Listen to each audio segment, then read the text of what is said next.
This wasn't supposed to be just a preseason game. The second Caitlin Clark stepped out of that tunnel in Brooklyn, you could feel the entire arena shift. 9 months away from the game. 9 months of silence, rehab, and questions nobody had answers to. And now, she was back on the same floor as Breanna Stewart. If you know the history between these two, you already know why every single person in that building was locked in before the ball even went up.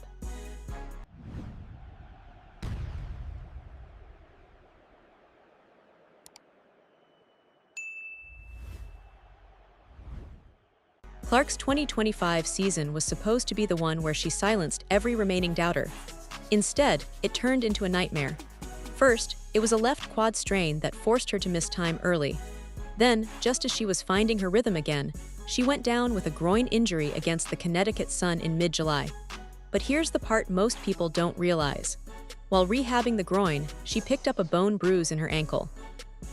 And because the ankle wouldn't let her push the groin at full speed, neither injury could be properly tested. Her body was essentially stuck in a loop it couldn't break. She released a statement later that summer confirming she wouldn't return, saying that disappointed wasn't a big enough word. For someone who played 139 consecutive games in college and never missed a single game during her rookie season, being sidelined was completely foreign to her. She described the rehab process as incredibly isolating. And yet, even in the 13 games she did play, she still averaged 16.5 points, 5 rebounds, and 8.8 assists, and still made the All-Star team for the second straight year. That tells you everything about the level she operates at, even at less than 100%. But while Clark was away, she wasn't sitting still. She picked up MVP honors during Team USA's FIBA World Cup qualifying run, and came back to camp this year, reportedly feeling 100% healthy for the first time in nearly a year. She explored photography during her downtime, and even appeared on NBC's Basketball Night in America alongside Reggie Miller, giving fans a different side of her personality. Meanwhile, the Fever front office was making serious moves. Kelsey Mitchell was re-signed, becoming the first $1 million player in franchise history. Aliyah Boston was locked back in. They brought in Monique Billings, an 8-year veteran who's played alongside both Mitchell and Clark before. And then, with the 10th pick in the draft, they selected Raven Johnson, a 2-time national champion and SEC Defensive Player of the Year out of South Carolina. On paper, this was the deepest Fever roster of the Caitlin Clark era. And Clark herself hinted at a shift in how she'd play, acknowledging that bringing the ball up 94 feet against constant pressure every possession was exhausting.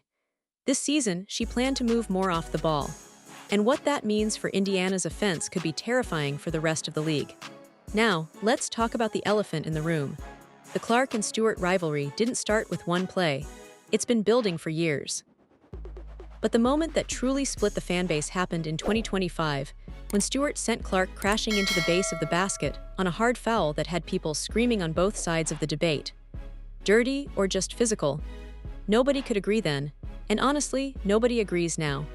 What made it even more intense was what happened after Clark came back from her quad injury that same year. She walked into the Liberty matchup and dropped 32 points with 7 threes, 9 assists, and 8 rebounds. One of those threes shot directly over Stewart's outstretched hand. Stewart could only laugh. She even went viral that game for mimicking a referee's technical foul call on Clark in perfect sync, like she'd been waiting for it. Later, when asked about the intensity surrounding Clark and Angel Reese, Stewart simply said they don't let it rattle them.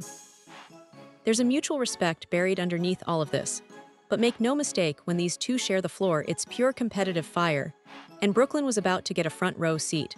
Clark opened the scoring with a baseline floater kissed off the glass.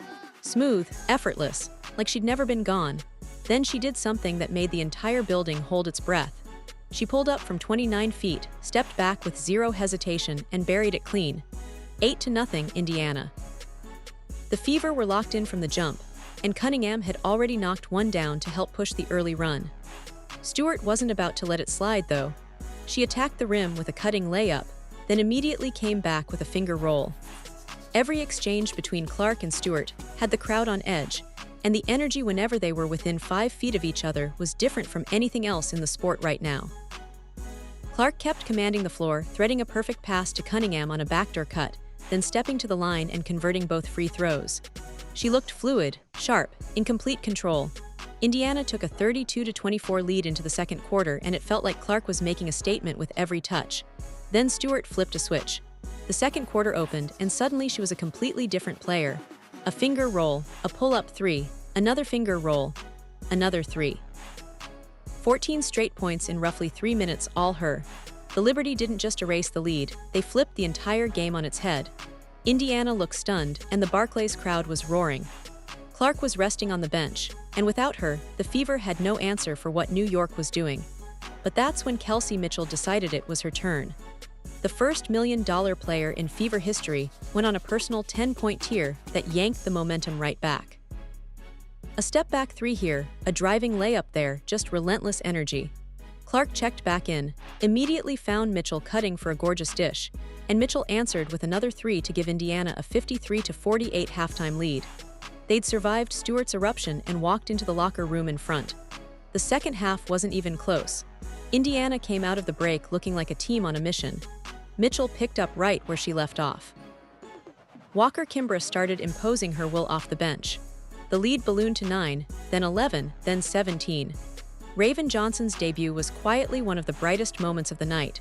6 points, 8 assists, 17 minutes. The former South Carolina floor general looked completely at home, making the right read every single time and giving Indiana's offense a dimension it hadn't had before. Walker Kimbrough stepped back from 28 feet off a Johnson dish and buried it to push the lead to 23. After that, the starters sat. The reserves kept the pressure on. Final score, Indiana 109, New York 91. It wasn't even a conversation by the end. Clark finished with 7 points on 2 of 10 shooting, 3 rebounds, and 4 assists in just 17 first-half minutes. The numbers weren't what anyone wanted, and she'd be the first to admit it. But that's not the point. She said it herself afterward, this isn't a real game, but it's how they treat it, and anytime you get to put on your uniform and lace up your shoes, you don't take that for granted. The movement looked right. The confidence was there. That 29-foot three was vintage Clark. Nobody is judging the reigning Rookie of the Year off a preseason box score. The rust will shake off. And the foundation for something special is clearly there. What makes all of this even more interesting is what's happening around the league. The WNBA's 30th season features 2 brand new expansion teams in Portland and Toronto, bringing fresh energy and fresh matchups into the fold. The Liberty are already dealing with adversity, with reports that Sabrina Ionescu suffered a foot injury that could sideline her for at least 2 weeks. Meanwhile, the early MVP conversation already has Clark's name circling alongside A'ja Wilson, Napheesa Collier, and Stewart. Some argue her odds have been inflated by demand more than basketball resume, but the people saying that clearly haven't watched the tape. And with the league introducing a renewed emphasis on freedom of movement officiating this season, meaning more fouls called to protect offensive players, the spotlight on Clark and the physicality she faces is only going to get brighter. The rivalry with Stewart isn't finished. It isn't close to finished. And every single Fever Liberty game this season is going to feel like a playoff atmosphere. The regular season tips off soon, and trust me, we'll be watching every second of it. Before going further, if you're enjoying this video, don't forget to smash that subscribe button. It really helps us keep bringing you the content you love. Share this video with your friends so they don't miss out on all the drama and excitement.